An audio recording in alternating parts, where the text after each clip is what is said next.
Imagine being so deeply in love that you are willing to give up the most precious thing you own.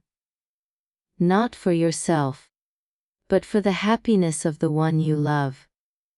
This is not just a story. It's a lesson for life. The story of Jim and Della is not about gifts or money. It's about sacrifice, love, and the real meaning of wealth. Jim and Della were a young couple living in a tiny apartment. They were poor, but they were rich in love. Every day was a challenge.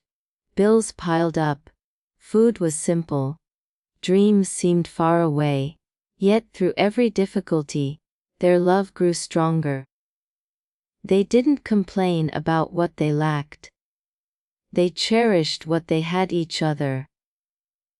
Della would look at her long, beautiful hair in the mirror, hair so shiny and thick it seemed like a crown.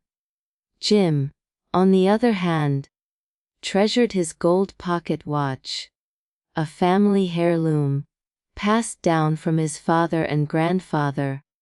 Those were their only two prized possessions in a world where everything else was scarce. As Christmas approached, Della's heart ached.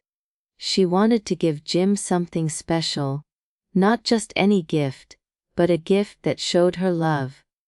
But when she opened her purse, she found only $1.87. She sat by the window, tears filling her eyes. How can I give him something worthy of his love with so little? At the same time, Jim also worried.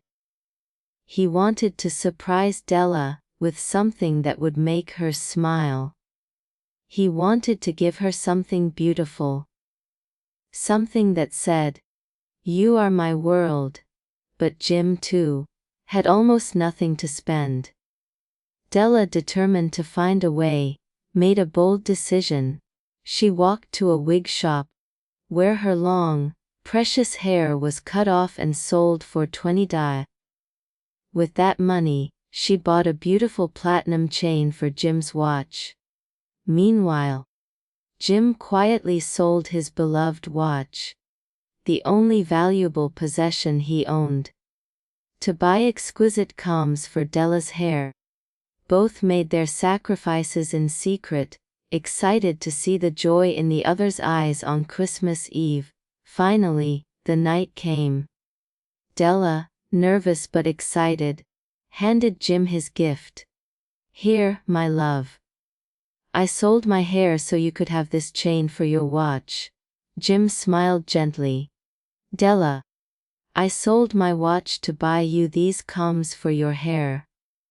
For a moment, the room was silent. The gifts they bought could not be used. Her hair was gone. His watch was gone. But then they both laughed, and their eyes shined with tears of love. They realized something profound. The gifts didn't matter. Their sacrifices did. The story of Jim and Della teaches us truths we often forget. True love is selfless. Real love isn't about what you can take, but about what you can give. Sacrifice is the language of love. When you give up something precious for someone you love, you prove that they are more valuable than your possessions. Wealth is not measured in money. Jim and Della were poor in the world's eyes, but rich in the only wealth that truly matters: love. Greatness comes from selflessness, whether in relationships, work, or life. The greatest success comes when you put others before yourself. Gifts are symbols, not the source of joy. The real gift was not the chain or the combs, but the sacrifices behind them.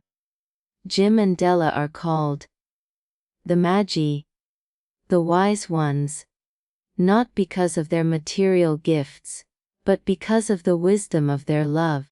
Their story is a reminder to us all: success is not about what you own, but about who you become. Happiness is not found in receiving, but in giving.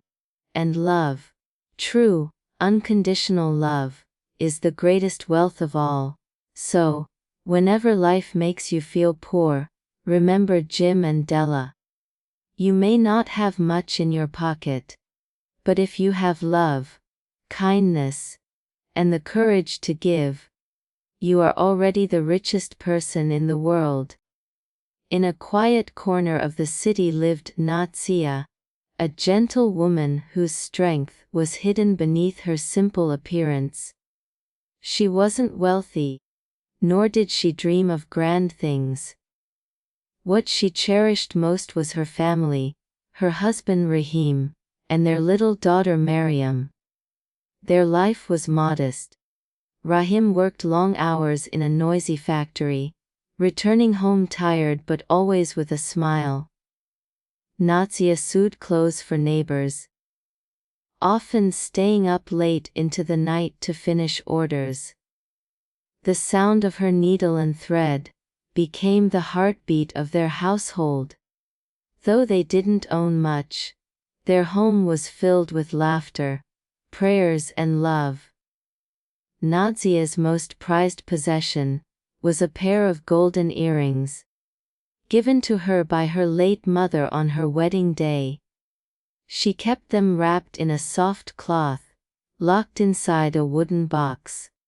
Whenever she held them, memories of her mother came rushing back, her voice, her blessings, her smile. To Natsia, those earrings were not ornaments but heritage, love, and strength in tangible form. She often whispered to Mariam, "One day, these earrings will be yours. Not because of their gold, but because they carry the love of generations." But life rarely flows without storms. One evening, Rahim returned from work pale and weak. Before Natsia could ask, he collapsed at the door. Panic filled the house. Neighbors rushed them to the hospital. Doctors examined him and delivered the crushing news. His condition is serious. He needs immediate surgery. Without it, his life is at risk. But the cost, it is very high. Nadia felt the world crumble beneath her feet. She held Rahim's hand, as he lay unconscious, and whispered, "You are my life. I won't let you go." For days, she ran from door to door, asking relatives for help. Most turned away. "We're sorry. Natsia, times are hard." Some gave small amounts, but it was far from enough. She worked longer hours at her sewing machine, her fingers blistered, her eyes bloodshot. She skipped meals to save every coin.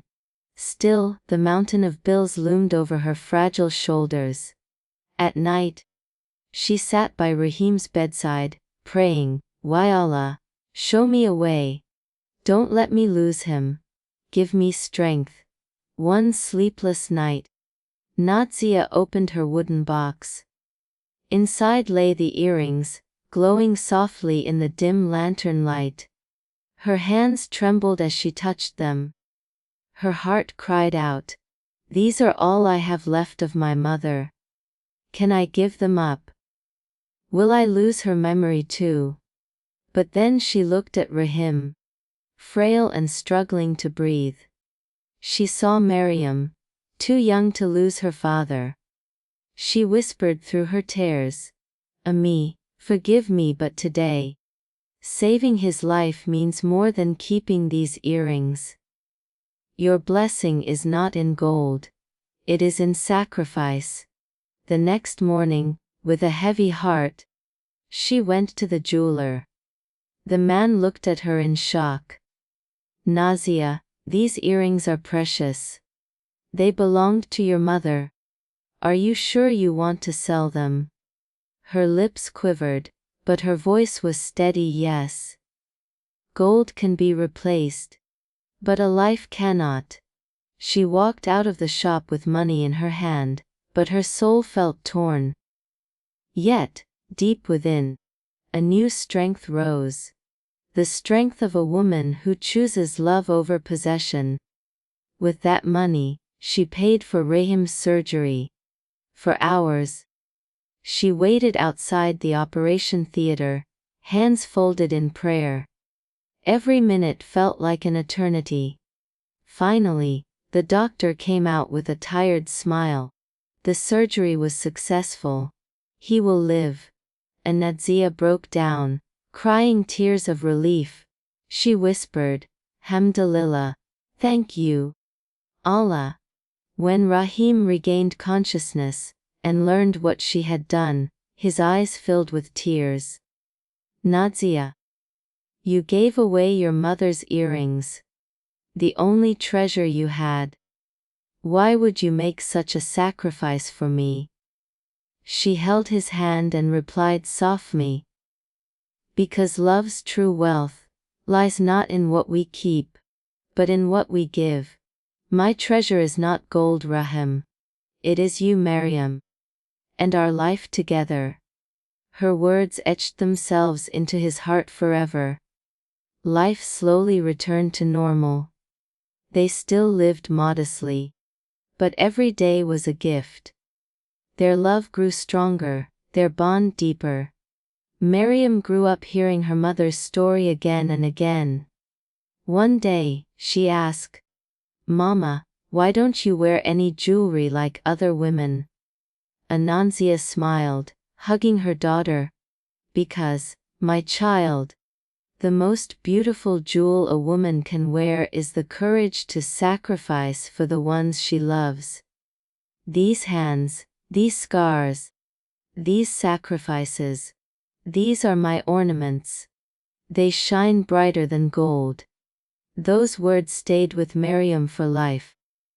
She carried her mother's lesson into her own struggles, reminding herself that love's true wealth is never measured in possessions, but in the sacrifices we make. As Nadzia grew older, people in her community often spoke of her with respect, not as the woman without jewelry, but as the woman whose sacrifice saved her family. Nanzia's life became a timeless lesson. Wealth fades, but sacrifice lasts forever. Jewelry may decorate the body, but sacrifice decorates the soul. Love is not about receiving. It is about giving until it hurts, and still choosing to give. Her story whispers to us all. Love's true wealth is not in what we hold, but in what we let go for those we cherish. In a quiet village, far from the noise of cities, lived a woman named Amina. She wasn't wealthy, nor did she own much. Her world was a small clay house, a husband who worked as a carpenter, and two little children whose laughter filled her days. Life for Amina was simple, but her heart was vast, filled with compassion that seemed larger than her circumstances. Every morning, before dawn, she would rise, light the stove, and prepare bread. She would wake her children gently, braid her daughter's hair, and pack a small lunch for her husband. She herself often ate only a few crumbs, but no one noticed, because she carried her hunger silently, her smile never fading. Amina's greatest treasure was not gold or silver, but her mother's shawl, a simple piece of fabric passed down to her. Worn and faded, yet she wrapped it around her shoulders whenever she felt weak. To her, it was more than cloth. It was her mother's love woven into every thread. But life rarely spares the kind, hearted from trials. One winter, a storm swept through the village. Crops were destroyed, food became scarce, and jobs disappeared. Her husband struggled to find work, and their savings quickly vanished. Hunger began knocking at their door. Amina could no longer hide the emptiness in her own stomach, but she continued feeding her children with whatever little she found. One evening, her neighbor, an elderly widow, came to her door. The woman's eyes were sunken, her hands trembling. "Amina, I haven't eaten for 2 days. Do you have anything to share?" Amina looked at her kitchen shelf. Just half a loaf of bread remained. Enough for her children's dinner. Her heart pounded.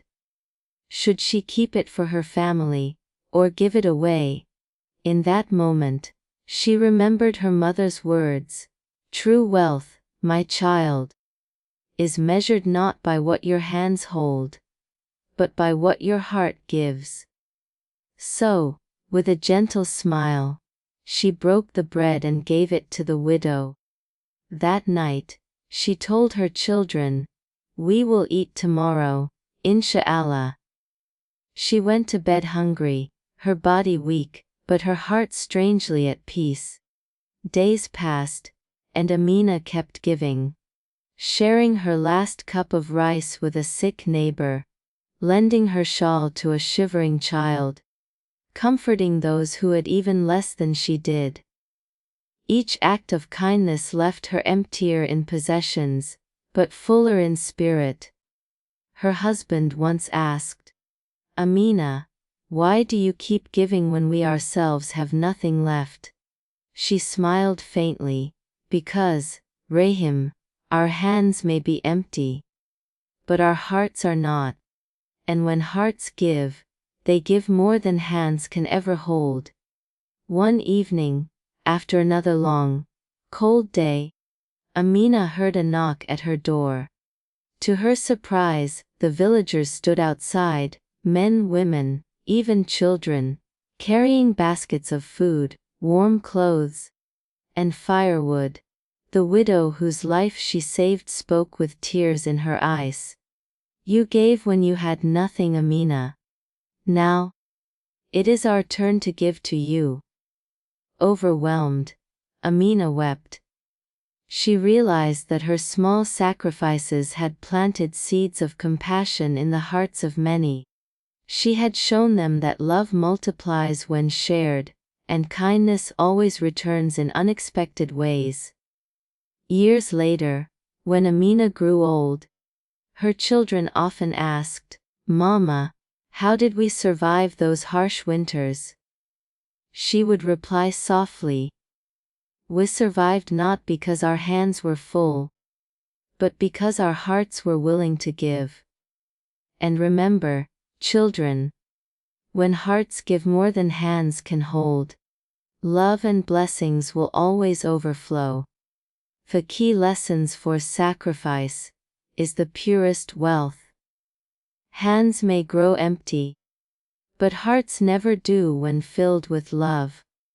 The smallest act of giving can create ripples across an entire community. A woman's strength lies not in what she owns, but in how much she can give.